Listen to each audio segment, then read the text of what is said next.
Assalamualaikum warahmatullahi wabarakatuh. Sebelum saya masuk materi, saya akan memperkenalkan nama saya, yaitu Juda Sarusman dari kelas MBS 1B.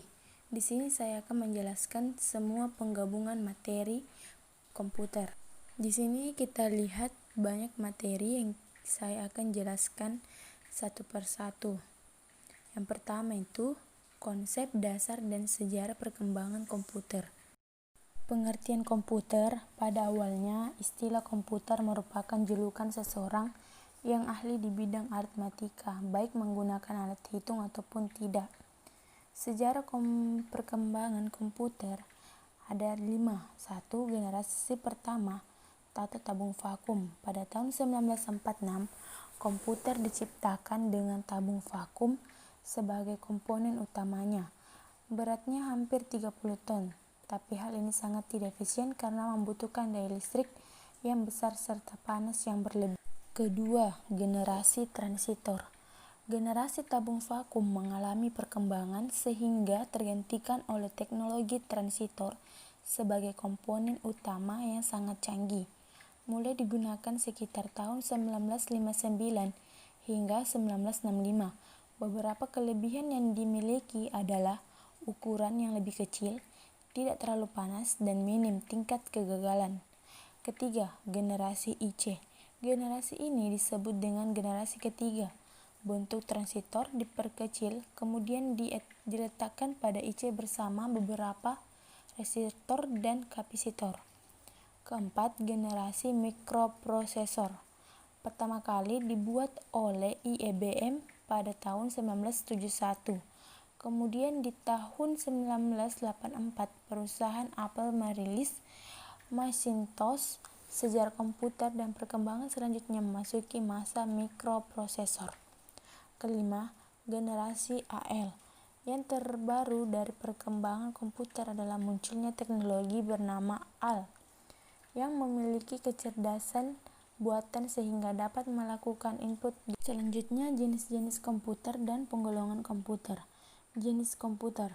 Berdasarkan data yang diolah ada 3, yaitu analog komputer, digital komputer, hybrid komputer. Dan berdasarkan ukurannya ada 3 juga. 1. Mainframe, kedua mini komputer, ketiga mikrokomputer. Dan berdasarkan penggunaannya juga ada 2, yaitu special purpose komputer, kedua generasi purpose komputer. Kita sekarang masuk di materi ketiga, yaitu alat input, proses, dan output. Input komputer adalah perangkat yang digunakan untuk memasukkan data-data dan memberikan perintah pada komputer untuk digunakan pada proses lebih lanjut.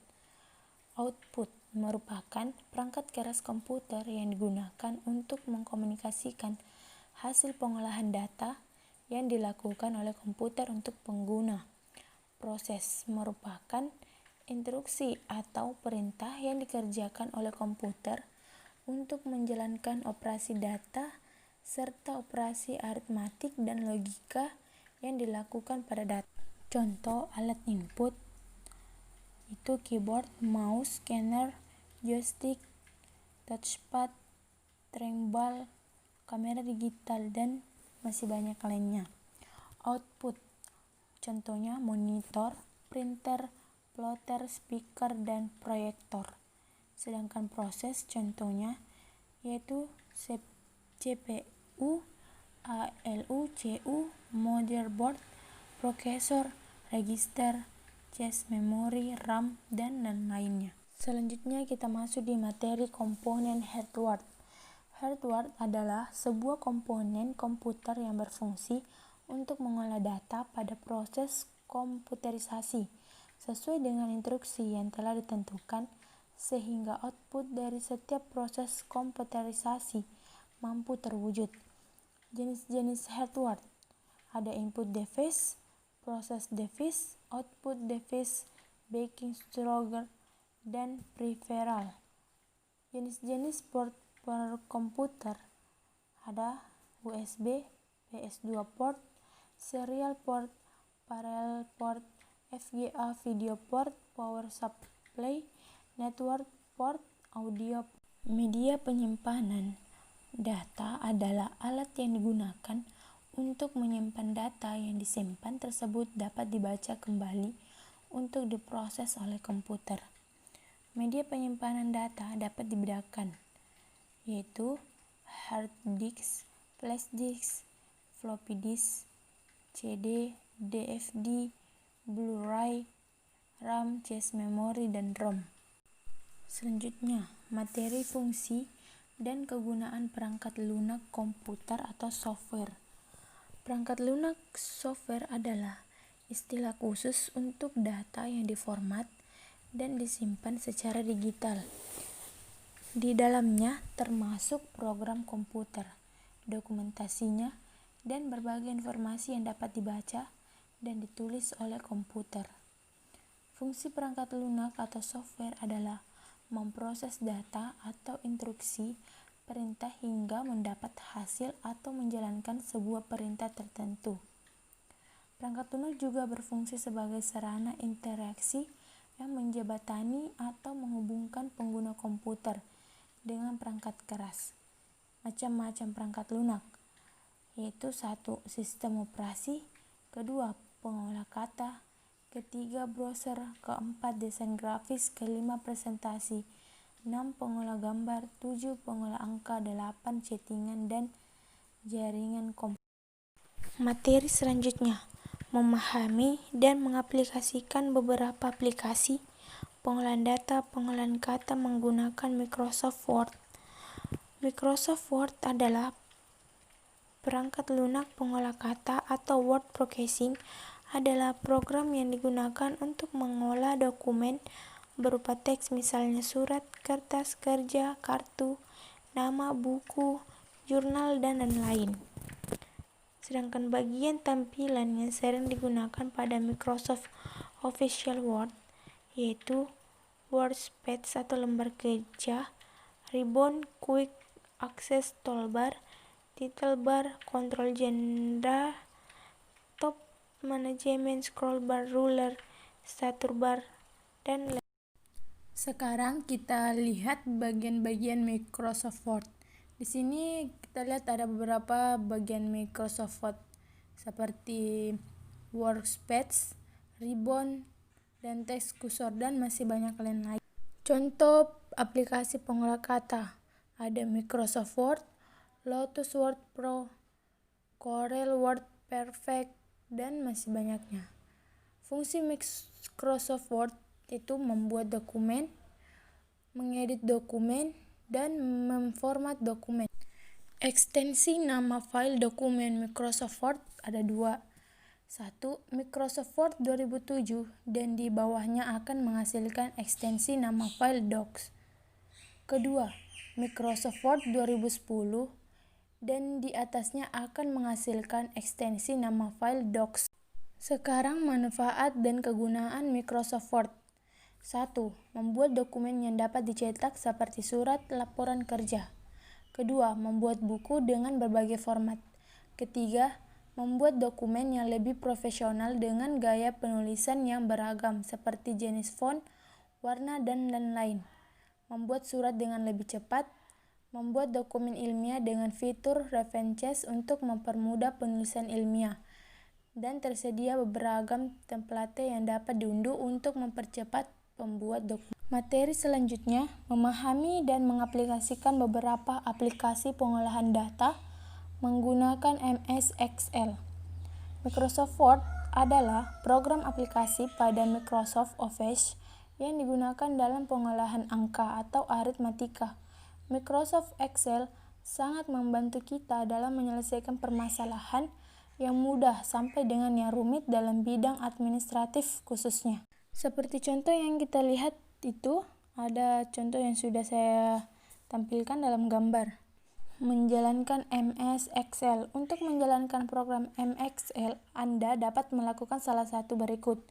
1. Double klik MS Excel jika ada yang terdapat pada layar desktop komputer. Kedua, klik MS Excel pada MS Official Shortcut Bar. Ketiga, melalui menu Start a Program a Microsoft Excel. Keempat, melalui menu Start, Run Browse. memasukkan data ke dalam MS Excel, melakukan analisis data, kita perlu memasukkan data ke dalam program Excel. Secara memasukkan data dapat dilakukan dengan membuka berkas data yang sudah ada, atau dengan langsung menuliskannya pada layar editor data. Memasukkan data ke dalam Excel. Di sini kita lihat gambar, ada contoh yang untuk memasukkan data ke dalam Excel. Selanjutnya, fungsi dalam Excel untuk mengolah data ada 5. 1. Menentukan jumlah. 2. Menentukan rata-rata. 3. Menentukan standar devisi. 4. Menentukan nilai maksimum atau nilai minimum. Dan terakhir, mengurutkan data. Materi selanjutnya mengaplikasikan aplikasi pengolahan data menggunakan MS PowerPoint. Microsoft PowerPoint adalah software yang dipakai untuk merancang bahan presentasi dalam bentuk slide. Menurut Susilana, PowerPoint merupakan program aplikasi presentasi dalam komputer. Dengan bantuan software tersebut, seseorang bisa membuat bentuk presentasi profesional dengan mudah, di mana presentasi tersebut dapat digunakan sebagai bahan pembelajaran. Fungsi Microsoft PowerPoint memudahkan pengguna mengatur materi yang hendak disampaikan. 2. Membuat audiens lebih gampang memahami materi presentasi karena hanya menampilkan poin-poin utama yang disuguhkan dalam bentuk slide. 3. Membuat penyajian materi lebih berkesan, apalagi jika pengguna menambahkan animasi-animasi di dalamnya. Cara mengaktifkan MS PowerPoint. 1. Klik Start. 2. Klik All Programs. 3. Klik Microsoft Office. Dan 4. Klik Microsoft Office PowerPoint 2007, maka akan tampil lembar kerja MS PowerPoint 2007. Itu sudah ada gambar yang bisa kita lihat cara pemakaiannya. Tool pada Microsoft PowerPoint. Microsoft PowerPoint 2007 adalah program aplikasi untuk membuat presentasi. Presentasi PowerPoint dapat terdiri dari teks, grafik, objek, gambar, clipboard, movie, suara, dan objek yang dibuat program lain. Program ini pun dapat dicetak secara langsung atau dengan menggunakan transparansi untuk kebutuhan presentasi melalui overhand. Cara menggunakan PowerPoint di PC atau laptop. Membuat slide. Setelah memilih lembar kerja presentasi, Anda bisa membuat slide baru dengan memilih bagian New Slide pada menu di atas. Menghapus slide, ketik salah pilih tipe slide. Anda juga bisa menghapus slide tersebut, memberi animasi, dan memberi transisi. Materi selanjutnya, memahami aplikasi internet untuk berbagai keperluan, pemanfaatan aplikasi internet atau browsing. Pengertian internet adalah suatu jaringan komunikasi yang memiliki fungsi untuk menghubungkan antara satu media elektronik dengan media elektronik yang lain dengan cepat dan tepat. Untuk standar global dalam penggunaan jaringan internet sendiri menggunakan TCP, IP. Adapun fungsi dari internet ada 3, sebagai media komunikasi, sebagai media untuk mengakses data, dan sebagai media bertukar sumber daya. Manfaat aplikasi. 1. Bidang bisnis. 2. Bidang pendidikan. 3. Bidang informasi. 4. Bidang kesehatan. Dan 5. Bidang sosial dan hiburan. Adapun juga manfaat dari web browser, yaitu memberikan kemudahan untuk pengguna ketika mengakses berbagai informasi yang ada di internet. Kedua, membantu pengguna dalam menyimpan berbagai konten di internet menuju dokumen di komputer. Dan ketiga, bisa digunakan membuka berbagai macam situs yang bermanfaat untuk kegiatan manusia. Materi berikutnya, memahami dan mendalami aplikasi internet untuk berbagai keperluan, pemanfaatan email dan jejaring sosial. Dan pengertian email itu adalah suatu sarana untuk mengirim dan menerima surat atau pesan dengan format digital melalui jalur jaringan komputer dan internet. Cara kerja email. Setelah Anda mengetikkan email dan mengirimkannya ke alamat yang dituju, server akan mengidentifikasi alamat yang dituju. Kedua, setelah alamat penerima email ditemukan, server akan mengirimkan pesan kepada server email. Pesan yang dikirim akan tersimpan di server email penerima sampai pengguna membukanya sendiri. Setelah pengguna email menyadari dan membuka pesan baru tersebut, aplikasi email akan mengunduh pesan yang tersimpan di dalam server ke dalam komputer. Setelah proses ini selesai, pengguna bisa membaca isi pesan yang sudah dikirim tersebut. Manfaat email. Email bermanfaat untuk mengirimkan pesan-pesan elektronik dalam bentuk teks dengan tambahan attachment yang menerima beragam bentuk file. Email juga bermanfaat untuk meningkatkan efisiensi dalam mengirimkan pesan dalam jumlah besar dan dalam waktu yang singkat. Email dapat dimanfaatkan untuk mendapatkan informasi aktual seperti berita, promosi produk, informasi riset, dan sebagainya. Dan email juga dapat digunakan sebagai sarana mendaftarkan dalam berbagai layanan internet yang memerlukan pembuatan akun di dalamnya karena email sudah terintegrasi dengan layanan internet lainnya.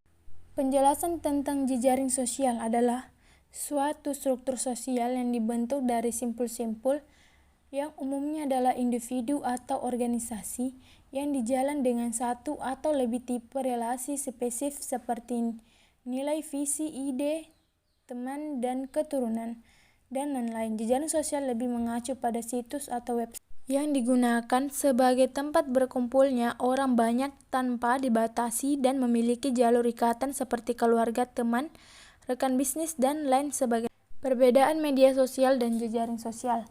Media sosial adalah suatu media interaksi online yang meliputi blog, forum, aplikasi chatting, sampai jejaring sosial. Sedangkan jejaring sosial adalah sendiri lebih mengacu pada situs atau website yang digunakan sebagai tempat berkumpulnya banyak orang tanpa perbatasan dan memiliki jalur ikatan seperti keluarga, teman, rekan bisnis, dan lain sebagainya. Peranan sistem informasi dalam bisnis. Sistem informasi yang kini telah berkembang seiring dengan perkembangan teknologi yang begitu cepat. Ini telah terbukti sangat berperan penting dalam berbagai kegiatan perekonomian serta strategi penyelenggaraan pembangunan dalam berbagai bidang. Keberadaan sistem informasi sekarang telah mampu mendukung kinerja, peningkatan efisiensi, efektivitas, dan juga produktivitas organisasi pemerintahan oleh suatu bentuk usaha. Selanjutnya, ada 5 hal dasar yang perlu diketahui seputar sistem informasi atau biasa disebut 5 area pengetahuan sistem informasi, yaitu 1. Konsep dasar, 2. Teknologi informasi, 3. Aplikasi bisnis, 4. Proses pengembangan, dan 5. Tantangan manajemen. Di sini ada contoh penerapan sistem informasi di dalam berbisnis. 1. Enterprise Resource Planning. 2. Decision Support System. 3. Informatic Management System. 5. Executive Information System. Dan terakhir Transaction Processing System. Dan yang terakhir itu konsep dasar sistem informasi dan informatika. Sistem informasinya ada aplikasi bisnis, tantangan manajemen, teknologi informasi, proses pengembangan, dan konsep-konsep dasar. Di situ sudah ada bagian yang kita lihat yang sistem informasinya. Itulah semua tadi materi yang sudah saya jelaskan. Sekian dan terima kasih. Assalamualaikum warahmatullahi wabarakatuh.